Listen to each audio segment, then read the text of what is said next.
Namaskar. This is your astrologer and Jyotish Vidya Vachaspati Prashant Upadhyay, and welcome back to my channel Ahamevyaham.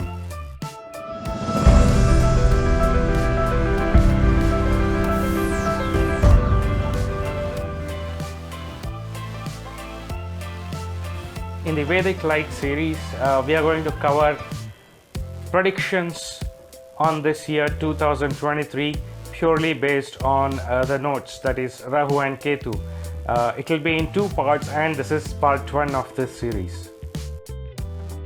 We'll be covering annual predictions and the difference between the traditional method of prediction and my new and unorthodox method of prediction.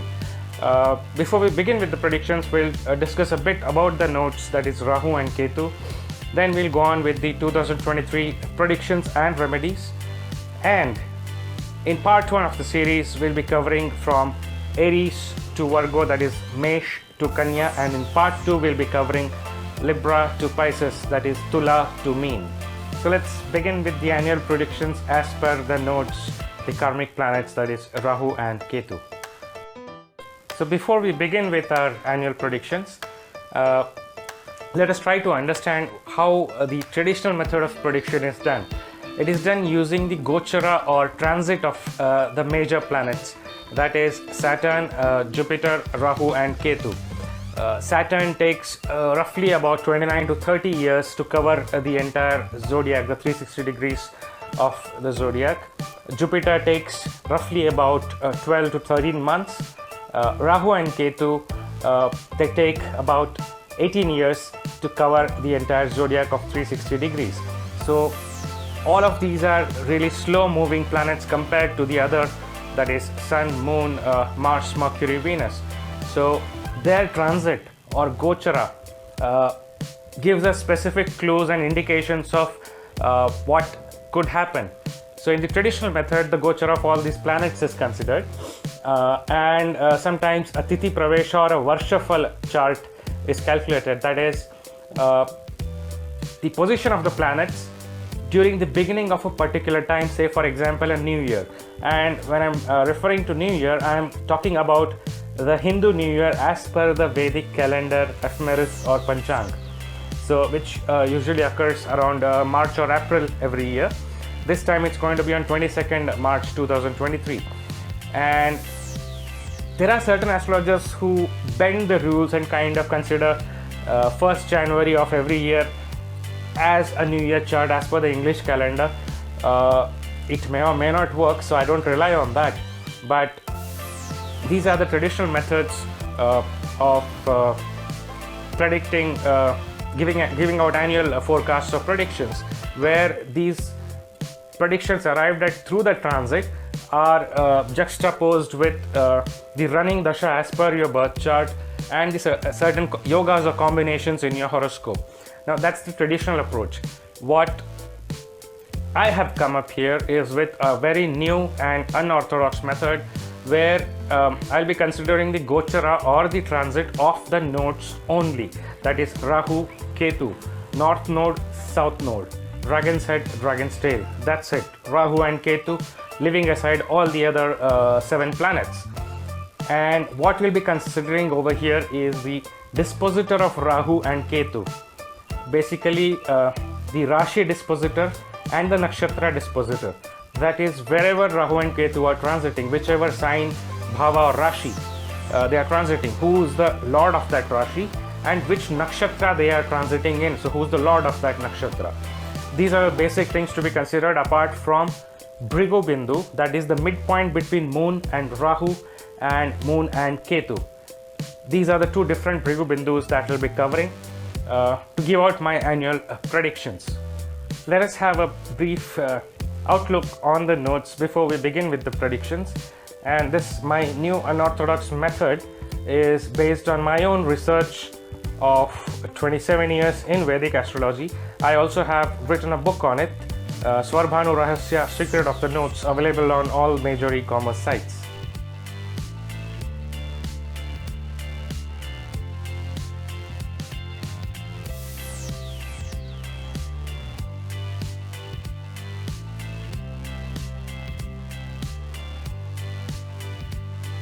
let us focus on certain nuances of Rahu and Ketu, as opposed to what has been painted by other astrologers. I don't deny what has been written in our classical texts and literature on Vedic Jyotish, but there has been too much emphasis laid out by most astrologers to kind of paint a particular picture for Rahu and a different one for Ketu, whereas the reality is otherwise. So let's begin with trying to understand the nuances about it. The nodes, they represent Dvaita or duality principle in nature. That is, it's a very deep philosophical thought where one cannot exist without the another. They can both oppose each other or they can be complementary, depends on the specific subject matter at hand.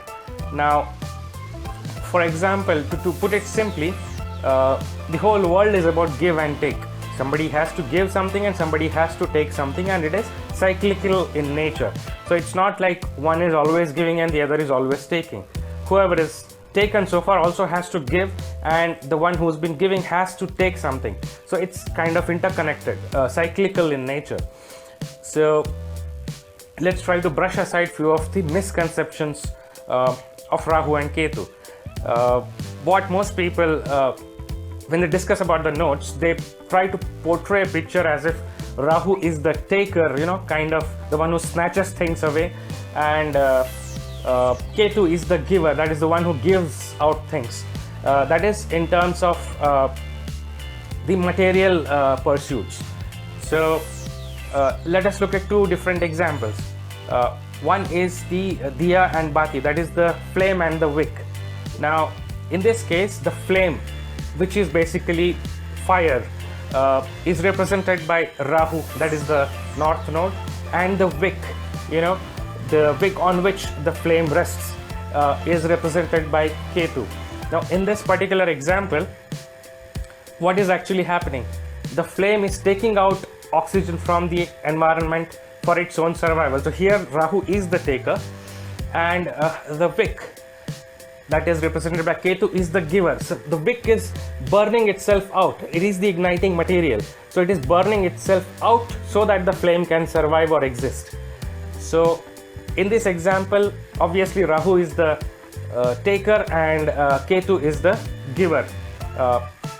Now consider another example where there are two different plants. One is banana, one is bamboo. Now in this case, banana is represented by Ketu. And what does banana do?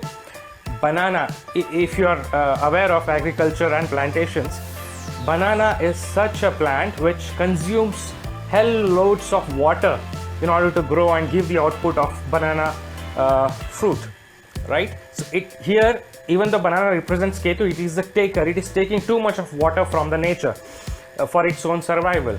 Whereas bamboo, bamboo, mind you, is not a tree or a plant. It's actually classified as a grass, for those who are not aware of it. Bamboo can grow even in the driest parts of the world. So it does not take too much of water. It can survive on bare minimum, although it is represented by Rahu. So, as I've said, you can't paint a particular picture or put these two planets Rahu and Ketu in certain typical boxes. No, they are cyclical and interchangeable in nature. That's why they are very confusing.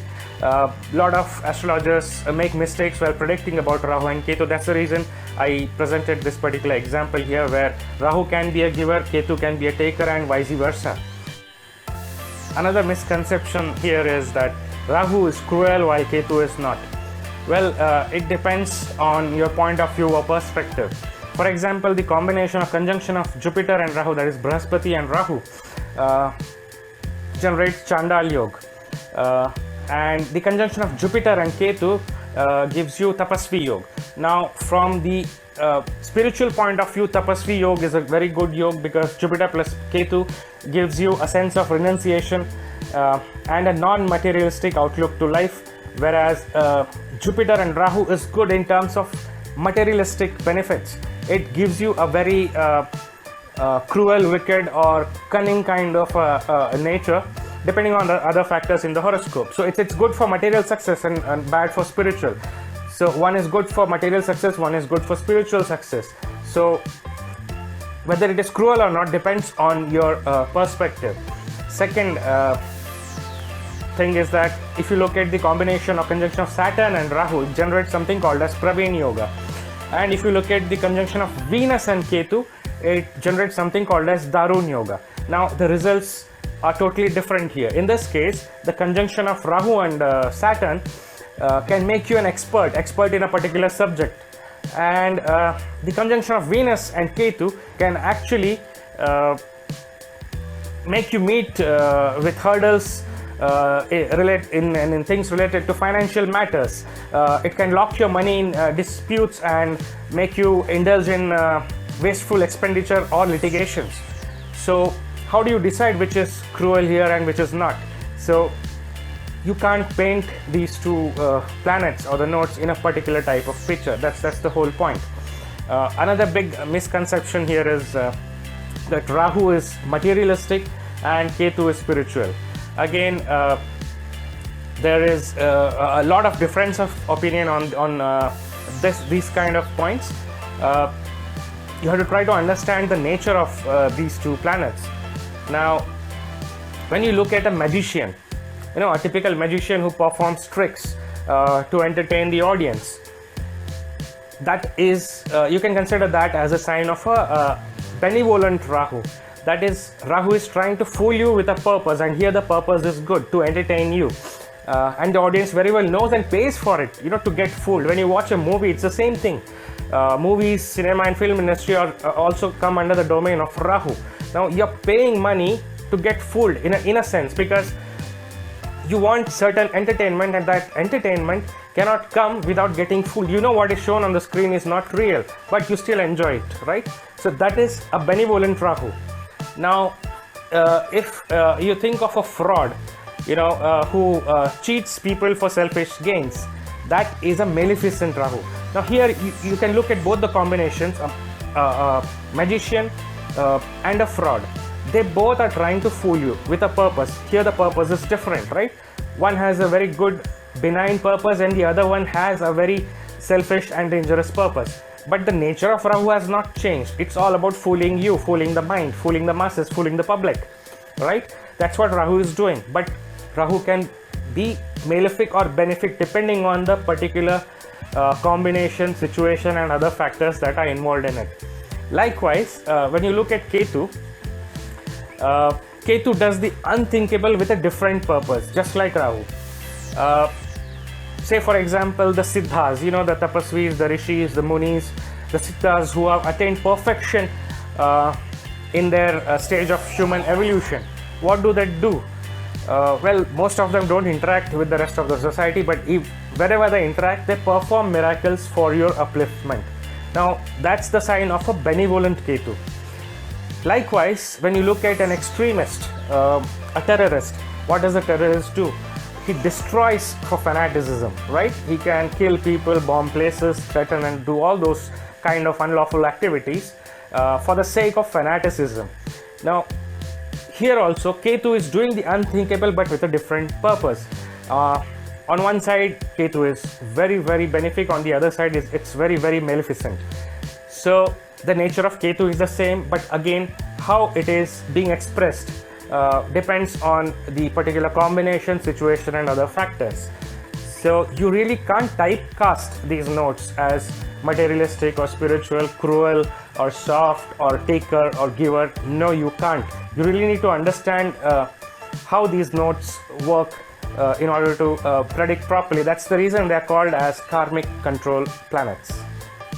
In order to give you a deeper insight or a basic understanding, the different things represented by Rahu and Ketu are displayed on the table on the screen right now. I'll just read through it. Rahu stands for expansion, Ketu for contraction.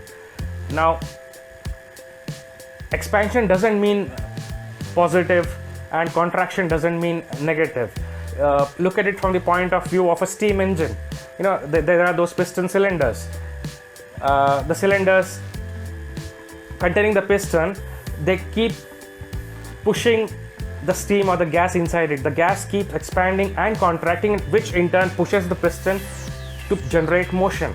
So you need both expansion and contraction to achieve something in life, right? So if there is expansion in one area, there is going to be contraction in the other, and vice versa. So depending again on situation, time, place, and other factors, each of these things can be benefic or malefic, right? Same way, Rahu represents the lowest range of frequency and Ketu the highest range of frequency. Rahu represents smoke, fog, or confusion, whereas Ketu represents a shade, a shell, and clarity. Rahu represents your wants and desires. Ketu represents renunciation and penance. Rahu is all about attention and dissipation. Ketu is all about concentration and focus. Rahu represents your basic instincts, and Ketu represents some kind of higher calling. Rahu is all about external perception, whereas Ketu is about self-introspection. Rahu represents the macrocosm, Ketu the microcosm. Another analogy would be Rahu represents the telescope through which you see faraway things, and Ketu represents the microscope through which you can see microorganisms, right? Rahu indicates large schemes and groups and strategy as well. Ketu indicates minute detailing and tactics, step-by-step tactics. Rahu represents infiltration, piling up of things, and needle, while Ketu represents separation, dissection, like a scissor. So needle and scissor, that's you can compare them like that. Rahu represents intelligence, while Ketu represents wisdom. There's a thin line of difference between the two. Rahu represents a parade, large groups, teamwork, a huge network. Ketu represents going solo or aloofness. Rahu can represent chronic diseases, while Ketu represents acute ones, or even undiagnosed diseases. Rahu represents the underworld, that is whatever is below this plane of existence, below this earth and below this plane of existence. And Ketu represents the higher realms. So each of it has its own purpose, and they are always cyclical in nature. So without understanding these particular significations, one really cannot predict about the nodes.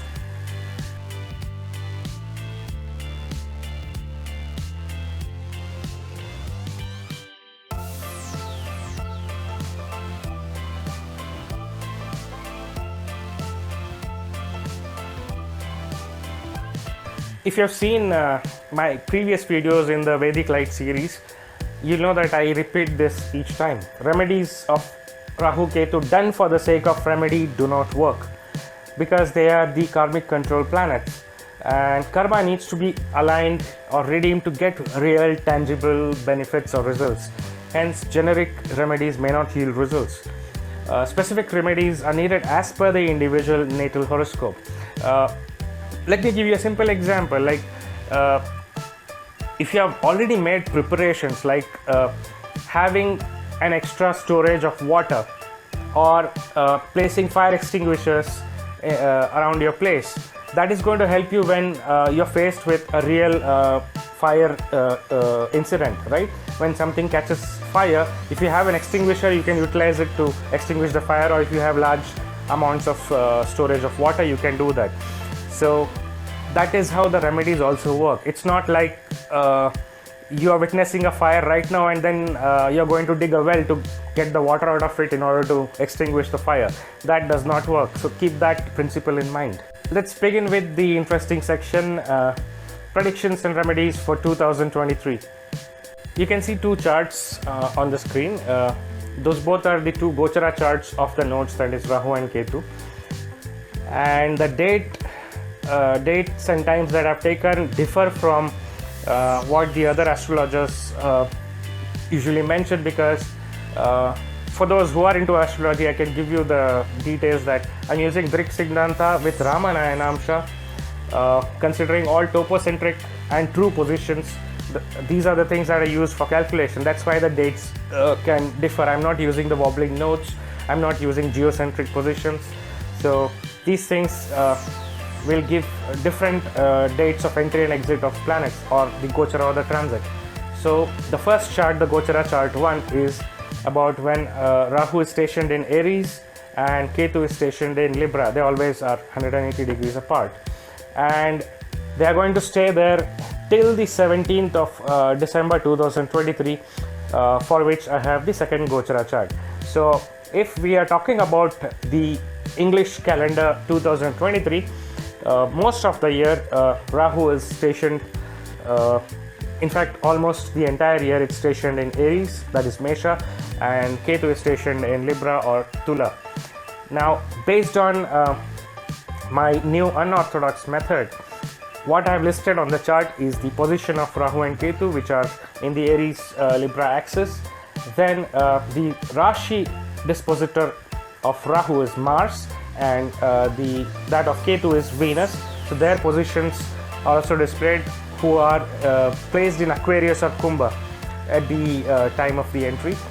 Their nakshatra dispositors are listed out as Sun and Ketu for Rahu, because they keep changing the nakshatras throughout the transit, right? So we can ignore Sun for the time being, because that was probably most of last year and a little bit part of this year. So as of now, Rahu is stationed in the nakshatra of Ketu, that is Ashwini. And Ketu, we have the nakshatra dispositor as Jupiter and Rahu. Again, you can ignore Jupiter. Currently, Ketu is positioned in Swati, that is, so the dispositor is Rahu. And the Bhrigu Bindu calculated arrived at thus gives Karka or Cancer as the Bhrigu Bindu for Rahu, and Aries or Mesha as the Bhrigu Bindu for Ketu. So these are the points that are listed on the Gochara or the transit chart, and my entire predictions for 2023 for your ascendant as well as moon sign are based on this alone. For my Aries or Mesha Jataka friends, let me tell you that if you have your moon placed in Aries or Mesha, or your rising sign or ascendant placed in Aries or Mesha, then this is for you. In the year 2023, your focus areas will be yourself, your ego, your desires, your needs and wants. So you will be very much focused on what do you want out of your life throughout this year. You'll also be concerned about your relationships, partnerships, the public and customer in general if you are a working professional. So you will need to give more time and attention in dealing with your customer, the public, your partner, that is your spouse, or even your business partner, and all the other relationships that you're dealing with day in and day out. So they can take up most of your time this year, that is in 2023. Some of you could also be planning to buy a new home, a new property or a new vehicle, or probably kind of engage in increasing their comfort by buying certain luxury items. The health of your mother could also be of some concern or worry. You also need to take care of your mind or mental health as to what you think, what you say, what you do, and make sure that you're not overstressed due to all the different worries of your life. You will also need to take care of your emotions. You might have certain emotional outbursts at certain points of the year. Some of you would also be concerned about your education, and some of you might even excel in your education. And a few other focus areas for you this year are about your friends, your network, your elder siblings, your gains and profits. For some of the Aries or Mesha Jatakas, this year could bring really good luck, and for some of you it could also have certain events that portend some kind of ill luck. This can get modified based on the disposition of Rahu and Ketu in your personal horoscope. And as far as the remedies are concerned, or points to note are there, you need to be a bit cautious during the months of March, May, June, July and December. Your lucky colors are red, orange and white. So make sure you use them whenever you feel things are not going your way, or whenever you feel you're overstressed. And the quote for you for this particular year is, anything is in excess is akin to poison. So that's it for Aries or Mesha Jataka natives. Thank you.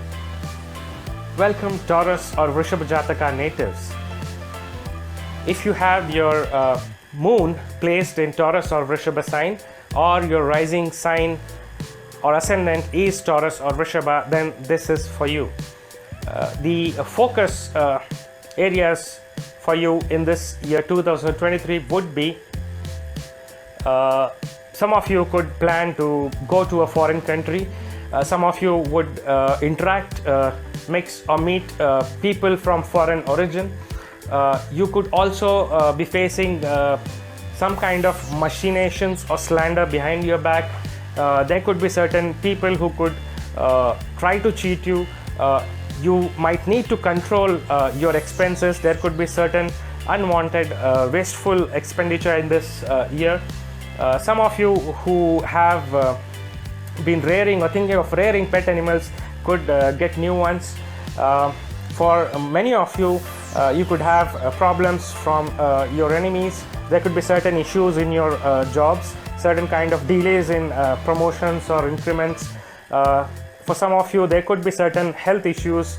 If you have some long pending or chronic diseases, you really need to take care of your health throughout the year. For some of you, the focus areas could be siblings, the well-being of your siblings. Some of you could do well in writing. For some of you, you might need to be careful while signing documents or contracts. Your communication would be a matter of concern for you throughout the year. You might feel that people are not understanding you or probably misunderstanding your point of view. And for many of you, there would be quite a number of short and frequent travels. Apart from all this, there could be certain sudden events for you in this year. They could be either good or bad depending on the position of Rahu and Ketu in your personal horoscope.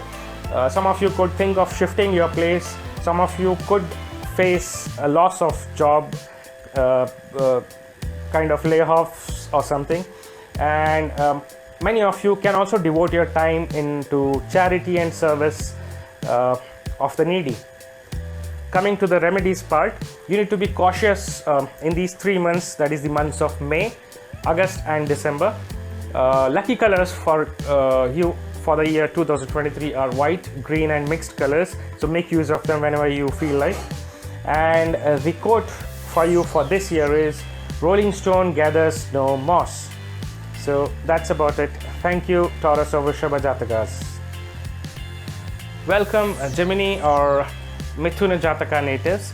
If you have your rising sign, ascendant or moon placed in Gemini or Mithuna, then this is for you. So how will be your 2023? Your focus area this year would be about your income, your sources of income, your elder siblings, your father or some elderly figure. If you are an aged person, you might focus more time with your grandchildren. You could have certain issues with your boss or seniors. There could be certain instances of financial displeasure where you might have to pay fines from the government. Some of you could actually take the shelter of a guru or a mentor. This whole year might be filled with lots of ups and downs, certain errors and mistakes.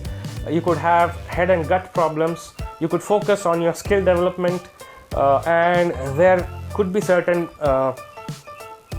times throughout the year where you could probably meet with certain accidents. You will also focus more on your food and speech, on your family, on your savings and your eyes. If you're ignorant of all these areas, you need to take care of it throughout this year. For some of the Gemini or Mithuna natives, there could be things related to uncovering of secrets and locking of money in disputes. There is a high probability of this. However, the actual outcome would depend on the placement of Rahu and Ketu in your personal horoscope. Coming to the remedies, you need to be cautious in the months of January, July and December. Your lucky colors are green, white and yellow, so make sure you use them whenever you need it. And the quote for the year for you guys is, "A stitch in time saves 9." So that's it, Gemini or Mithuna Jataka natives.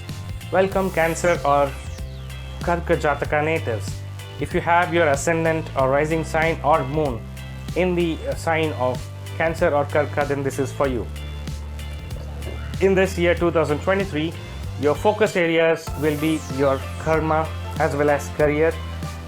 There could be certain things in your life that can lead you towards scams and scandals, issues about your name and fame. There could be loss for some people, there could be gain for some people. It depends on the actual position of the nodes in your personal horoscope. You could also focus on your personal comfort, home, property, vehicle, etc. You could buy luxury items. You could be concerned about your mother. Some of you could engage in creative pursuits. Some of you could have certain issues with your in-laws. Some of you could indulge more in the occult sciences or whatever is hidden knowledge. Some of you might gain legacy or inheritance. There could be a certain loss or death in the family for some of you guys. There could be unexpected success on your professional front for many of you. There could also be certain amount of internal conflict about life in general. There could be certain internal conflict, lots of ups and downs, kind of disillusionment and tuning towards spirituality for some of you. It all depends on your personal horoscope. And coming to the remedies, you need to be cautious in the months of May, July and August. Lucky colors for you for this year are white, red and black. So keep using them as much as possible. The quote of the year for you is, "Time and tide wait for no one." So that's about it, Karka or Cancer Jataka natives. Welcome, Leo or Simha Jataka natives. If you have your moon, ascendant or rising sign placed in Leo or Simha, this is for you. In the year 2023, many of you could be focused on higher education, gaining new skills, learning new things. Many of you would be engaged in long distance travels. Your father, your boss, as well as guru or mentor could be a matter of concern or focus area for you in this year. Some of you could be caring or thinking about the younger siblings. Many of you would indulge in entertainment. Many of you would be busy in dealing with the public or customers. Some of you could also be subjected to violence. There could be many of you who could return from abroad if you're working away from your place of birth. There could be losses in exports if you're into business. There could also be frequent tensions and quarrels throughout the year for you. There are chances of loss of righteousness, that is engaging in unwanted, unnecessary deeds which may not be right morally. Some of you could encounter fines from the government. Some of you could be engaged in charity or service of the society or the needy. Some of you could take on short pilgrimages. These are the general indications. The specific results will depend on the position of nodes in your personal horoscope. Coming down to the remedies, you need to be really cautious during the months of February, April, July and December. And lucky colors for you for 2023 are orange, yellow and black. So keep using them as much as possible. And the quote of the year for you is, "The tough get going when the going gets tough." So that's about it, Leo or Simha Jataka natives. Welcome, Virgo or Kanya Jataka natives. If you have your moon, ascendant or rising sign placed in Virgo or Kanya, then this is for you. The year 2023, you will have focus on research. If you're working into areas like insurance or if you're interested in occult sciences, you could gain more knowledge or insights into it. You could be troubled by certain hidden enemies in your life. You could also gain wealth through illegal means, though it is not recommended, but that is what is indicated. And some of you could be very much concerned about your finances, family. Some of you could land a new job or a project. Some of you could get promotion at the workplace. There could still be envy and dispute from relatives and near and dear ones. So you could be the target of jealousy. You will also be focused on increasing your avenues of income. You would gain from public, and there will definitely be a great leap in this year 2023. It could be either good or bad. It all depends on the position of nodes in your personal horoscope. For some of you there could be rising luck. For some of you there could be sudden misfortune. It depends on your personal horoscope end of the day. Coming to the remedies, you have to be cautious in the months of March, April, July and December. Your lucky colors for the year 2023 are green, black and yellow. So use it as much as possible whenever you're feeling tensed or stressed. The quote of the year for you is "Fortune favors the brave." That's about it for Virgo or Kanya Jataka natives. So friends, I believe you enjoyed this entire video, and I hope I have been able to provide some kind of guidance for your personal life and your goals for the year 2023. Stay tuned and keep watching Ahamevyaham. Take care. Ciao.